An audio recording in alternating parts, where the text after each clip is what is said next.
Hello everyone, and welcome back to the SRB2 Trash Bin. The lovely people of my Discord server may be a little confused by this video being another trash bin when I mentioned going on an SRB2 hiatus, but unfortunately, I had to drag my SRB2 content out of an early retirement. You see, a new level pack was brought to my attention. One that makes our previous subjects look like the second coming of Christ himself. One that can turn dreams into nightmares. Ladies and gentlemen, this is Kirby's Dreamland by Darkened DMC. The first thing you'll notice about this pack is the lack of level headers. This level here is what I'm assuming is supposed to be Green Greens from the original Kirby's Dreamland on Game Boy. The second thing you'll notice is... wait, it's over already? Yep, these levels are really short.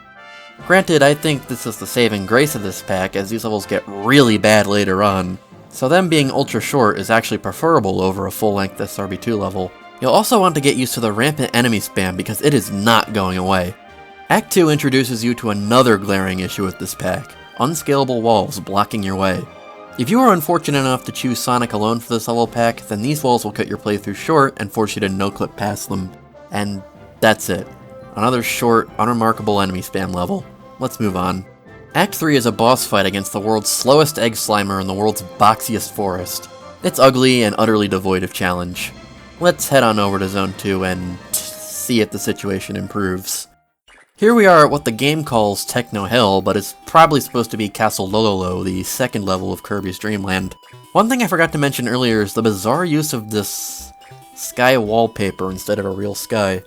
It seems like the level designer wasn't aware on how to set up a Thok barrier and create a more natural looking sky. Also, hey, an inescapable pit! That's a new one. Missed a cave, eat your heart out. If you're playing as literally any character that isn't Tails or Knuckles, you'd better get used to that retry button in the pause menu. Fortunately, this is literally the only obstacle in the entire stage. After this pit, the level just ends. Act 2 introduces a very bizarre level design dilemma that I've never really seen before. When the level begins, you'll notice there's an upper path and a lower path. However, when you follow either of these paths, you're met with a dead end. So, where do you go? Well, you take the upper path, then head right, where you fight an immobile and harmless sea egg. I'm genuinely baffled by this level design. Why are there two dead ends built into the level?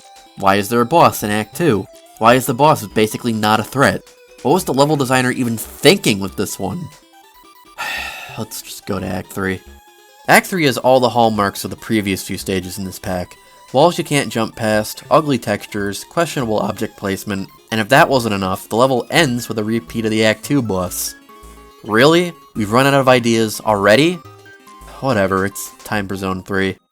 The first act of Float Islands might just be one of the most uncreative, bland, and outright infuriating SRB2 levels ever built. The level is literally 5 platforms suspended over a watery grave. Not to mention the endless spam of red buzzes in this very wide gap that requires a precise spin dash jumped across as Sonic alone. And if that wasn't bad enough, this level has no rings. At all. This level sucks.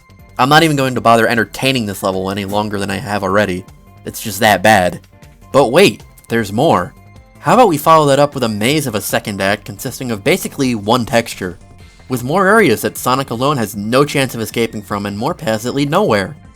There is absolutely, positively nothing of interest in this level. Next. Act 3 starts with a false promise that maybe, just maybe, the creator actually used some creativity in its level design, as it starts with this pirate ship full of enemies. The second you get past it though, all of your hopes and dreams will be crushed when you realize this map is merely a poorly disguised Egg Slimer rematch. Except now you get to fight him in the tiniest arena imaginable. Good thing we're almost done here, just a few levels to go. Bubbly Clouds, unfortunately, decides that Sonic alone needs to suffer more than he already has. Literally the first thing Sonic needs to do to progress is a very specific enemy bounce using this pop-up turret. Afterwards, you'll pass through some ugly corridors leading to a wall that you can't scale and a death pit that doesn't kill you. Wonderful. Past that is a missing texture! Ah!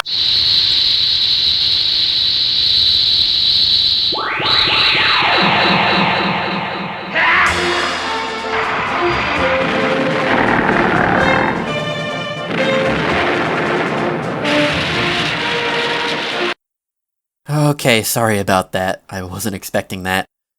But past that room is the end of the level. nothing special to it. Act 2 is another Egg Slimer fight. No twist, no gimmicks, just another goddamn Egg Slimer fight. You've gotta be fucking kidding me. Act 3 starts with a giant middle finger to anyone who isn't Tails or Knuckles by starting you in front of a massive wall. And your reward for getting over it? Another Egg Slimer fight. Fucking beautiful. Alright, we're almost done. Just one more boss fight awaits us at Mount DDD, the final level of the original Kirby's Dreamland. But first, it's quiz time. Using the knowledge you've acquired from this video so far, who do you think the final boss is?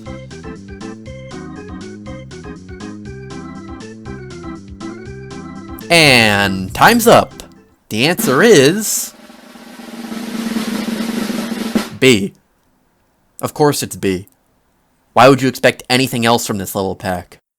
Any hopes that this pack would try to be creative should have died like 3 levels ago. And I wish I could say this level pack had a more satisfying ending, but the truth is, it doesn't.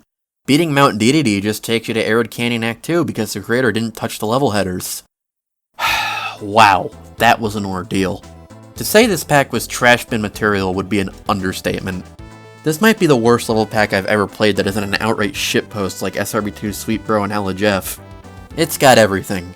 Boring level design, endless enemy spam, paths that don't lead anywhere, unscalable walls, inescapable pits, ugly textures, missing textures, inconsistent difficulty, levels that are too short, levels that are too confusing, repeated boss fights, and an overall lack of playtesting to top it all off. It genuinely blows my mind that this made it through submissions. I thought I was exaggerating lack of quality control on the message board, but guess I was wrong about that. I can't really say much to the creator except, please do some reading on the SRB2 wiki before you do anything else. There's a whole load of tutorials and level design tips on there that you need more than anyone else. The only good thing about this level pack is that you can really only go up from here. Instead of making a whole pack of short and terrible maps, try focusing all of your effort on just one map. Quality over quantity, after all. Well, that'll be it for this episode of the SRB2 Trash Bin. Sorry about this episode being a little short. I've got a much longer video cooking up soon that's a little different from my previous works. Remember to like, subscribe, hit that bell icon, and join the Trash Bin Central Discord linked in the description below. See you next time.